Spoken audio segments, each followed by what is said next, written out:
Hey, Jaren. How you doing, man? I'm doing good, Coach. Hey, congratulations. We're just going to bring you right down the road. Let's do it, Coach. For the God. Let's play ball, man. Let's go. Let's go. Congratulations, man. Man, let's play ball, Coach. You getting a dog, man.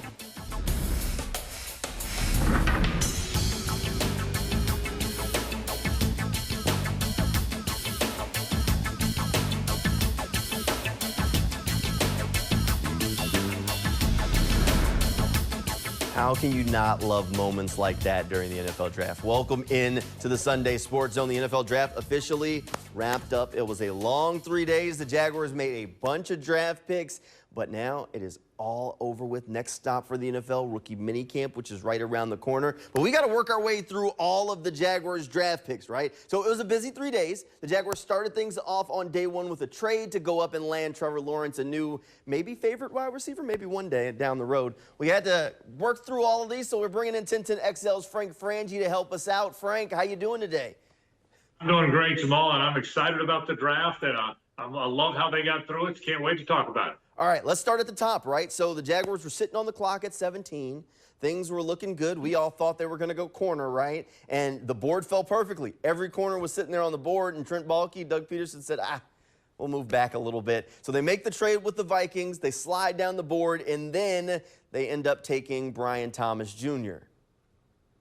I think they had about 3 or 4 players they really liked that they thought could fall to them, Jamal. I think that was the number. And I think when they got to 17, maybe 3 of those players were still left. I don't know the exact number, but I think something like that. So when you've got a handful that are left and a team wants to come up 6 spots, you're thinking, look, we've got 3 guys we really like. It's only 6 spots back.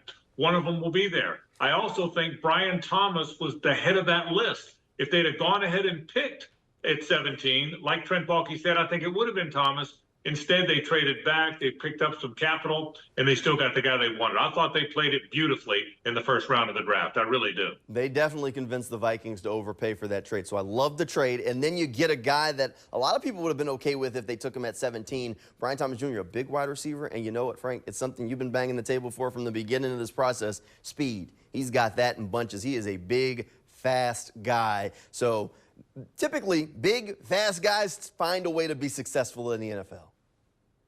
I will tell you this. I think the statement they made with both free agency with Gabe Davis and now the draft with Brian Thomas is that they're going to throw it over the top. Both guys are fast. Both have 2 gears. The one thing they didn't have here, Jamal, was the take the top off the defense guy. They haven't had that very often. To be honest, other than Jimmy Smith in the early going, they've rarely had that player here. Almost never. I think they have 2 of them now. I love Brian Thomas. Look, I prefer tape over tests. I'd rather a guy that's good on the football field and has productivity rather than a guy that runs really fast and bench presses a lot. But when you got a guy that has both, this guy had 1,100 yards, he scored 17 touchdowns, and he ran 4.3. I think it's a great pick. I can't wait to see Brian Thomas here. All right, after the Brian Thomas pick, of course, that was the end of day 1. Day 2, Jaguars went right back to work. This time they go towards that defense. Mason Smith, they stay in LSU since apparently they scouted the LSU Tigers pretty good since they go back right there to the Bayou. Mason Smith, a big guy. This is a home run kind of swing, and Mason Smith even said that much himself after he was picked. Mason said, look, he thinks his best football is still yet to be played. He thinks he can be a dominant player in the NFL. All he has to do, stay healthy. I think my best football is yet to come. I think, like I said, man, just continue to progress and excel. Because I'm a physical freak, man. I'm a specimen. So just being able to be, for me, man, I always thought it was consistency. And with consistent coaching comes consistent play. And I think that's one thing that I lacked in college was having that consistent coaching, man. So I know when I get into the building, man, and get that consistent coaching I've been needing, man, and I feel like the sky's the limit. My best ball is ahead of me, man, and I can't wait to reach that point. Man, you got to think, when you look at Mason Smith, Frank, this guy is a home run swing kind of player in the second round. Injuries held him back in college, and nobody knows more about the injuries that this guy was dealing with than a guy that's on the Jaguars coaching staff, Matt House, who was his defensive coordinator down there at LSU. I will tell you this. People that I know at LSU, and I know a bunch of them, said he was their best defensive player this year, not just best lineman, best defensive player. Had he never gotten hurt, and by the way, he's one of the biggest recruits they ever signed over there. That's saying something for LSU. Had he never gotten hurt, Jamal, Mason Smith would be a dominant player. He would have been a first rounder. He would have been up for all the awards in college football. He is a big time player. And what they went and got long, athletic guys that looked the part. If you look up and down their draft list, like we're getting ready to do, you'll see that. I love Mason Smith. If he stays healthy, he's a real factor for the Jaguars defense. He was a guy that I kind of made the connecting the dots with Matt House early in the process. I didn't know he was going to be a second-round pick, but you know what? I think it's a good addition to that Jaguars defense. So in third round of the draft, the Jaguars finally go with that cornerback that all of us thought they'd go with early, but they go with a Florida State guy. Jaren Jones is the pick here, and Jaren's a guy who played in the slot. He is excited about being a Jaguar because he gets to stay in Florida. He'd been playing in Tallahassee with Florida State, but also because he grew up as a big Maurice Jones-Drew fan. Growing up, I was a big Maurice Jones-Drew guy. Like, I was a big Maurice Jones-Drew guy. Like, I was a super fan of him. And I watched just about, I think, every game that he played, and when Jalen went there from Florida State, like, I was tuned into every game, him playing inside, outside, just the way he brought, like, what he brought to the game. I kind of fell in love with the Jaguars while Jalen was there, and especially while Maurice Jones-Drew was there, So just now me being able to continue that Florida State pipeline and come in and make plays and do what I do best, it's a blessing, man. Do you have a favorite play he made or a game you remember? See, I don't even have a favorite plays. What I remember is number 32 when he come through the A gap, he running something over. That's what I remember. I remember him dropping them pads on folks. That's what I remember. I can't even tell you a singular highlight because it was so many.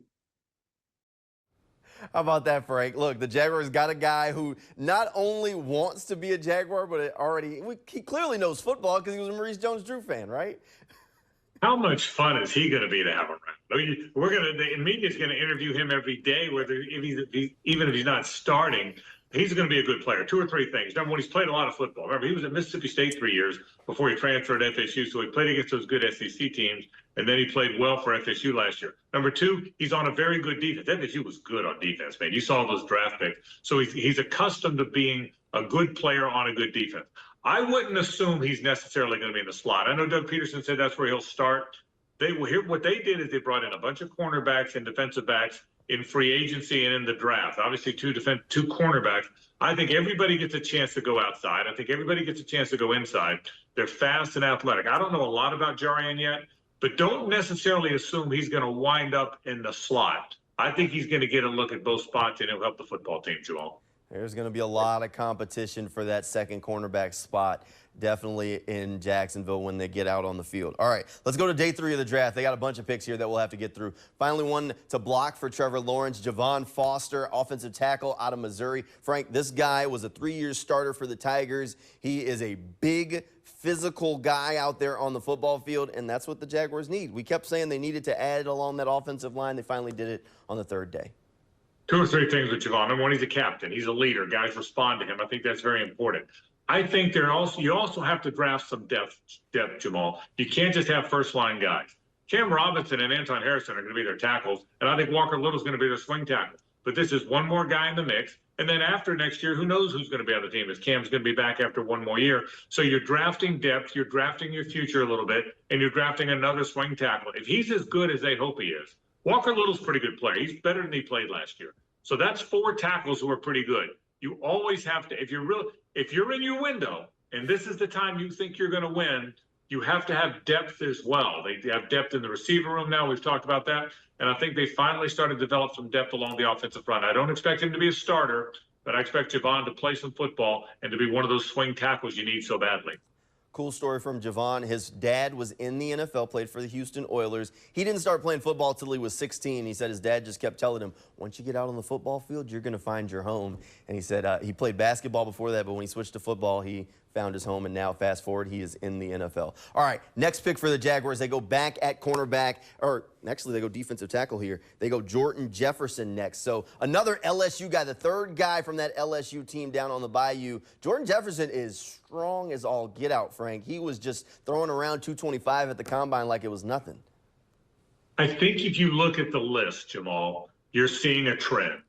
big, long, physical. Go back to free agency, Eric Armstead, Mitch Morse, who's a little bit older, but still, both of those guys are 6'6", 6'7". Look at the draft picks, all 6'5", 6'6".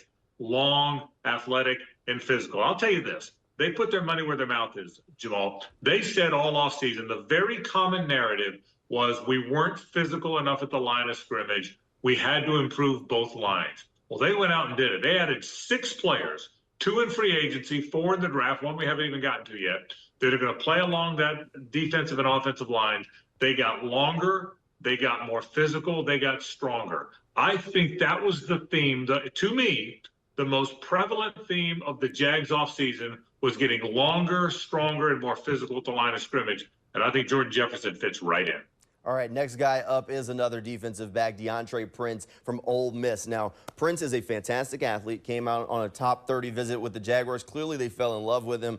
We asked him during his media call, Frank, when you think bump and run coverage, what do you think? He said, I don't care if you're a Hall of Famer, I can lock you down. I'm ready to compete. And you got to love that from a guy that's going to be in a defense that's going to play a lot of man coverage.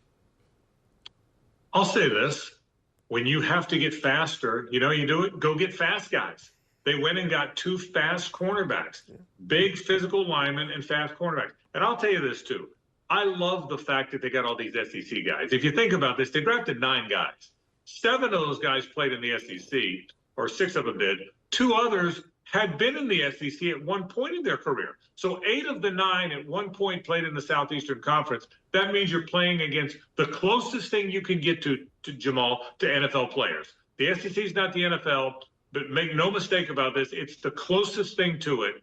And 8 of the 9 players at some point in their career played for SEC teams. I'm telling you, I love what they did in this draft. I really do. No SEC bias here, right? None of that. All right, over to the next pick for the Jaguars. They bring in Keelan Robinson. Now, he played in the SEC, to Frank's point, started off at Alabama, finished up at Texas. Robinson is a running back by trade, but maybe his dynamic skill that got him picked in the 5th round by the Jaguars, being a kickoff returner. Frank, with these new kickoff return rules, you need 2 good kickoff returners. Robinson, at least right now, is penciled in as the second one opposite of Duvernay for the Jaguars. Yeah, there's no mystery to this pick. This is a guy that didn't play much running back at Alabama. That's why he transferred to Texas. Didn't play much running back at Texas. He's a 3rd down back. He's a small, fast guy, but he's a return guy. There's no mystery here. They have said, both Trent Baalke and Doug Peterson have said, with these new kickoff rules, our expectations are that you'll put 2 guys back at the same time. Duvernay, who they got from the Ravens in free agency, will be the key guy. You got to believe if Keelan Robinson's as good as advertised and they expect, he'll be the other guy. So there's no mystery here. Again, more team speed, more athleticism, and it personifies itself this time as a return guy. He'll be a return guy, and that's why they brought him in. No mystery at all in this pick.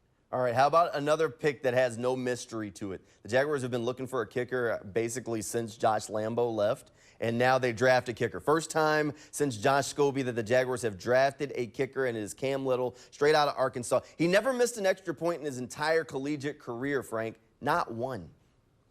He's a really good kicker, and people are drafting kickers more in the last 2 or 3 years than they did. For the longest time, the league just recycled kickers, Jamal. But in the last 2 or 3 years, college guys are starting to make those 55-yarders as much as the NFL guys are. So people are now drafting kickers. So you can be like Justin Tucker and you keep him his whole career if he's good enough. I think one of the strangest things last year was the whole Brandon McManus stuff. Got here, made 17, 18 in a row, looked like one of the best kickers you could find, and then went bad just like that. And the next thing you know, he's missing kicks that could win games. So that was a bizarre thing. They didn't keep Riley Patterson. They have Joey Sly now, the big physical kicker, former South Carolina kicker who's been around the league a little. But there will be competition in camp, and that's what you want.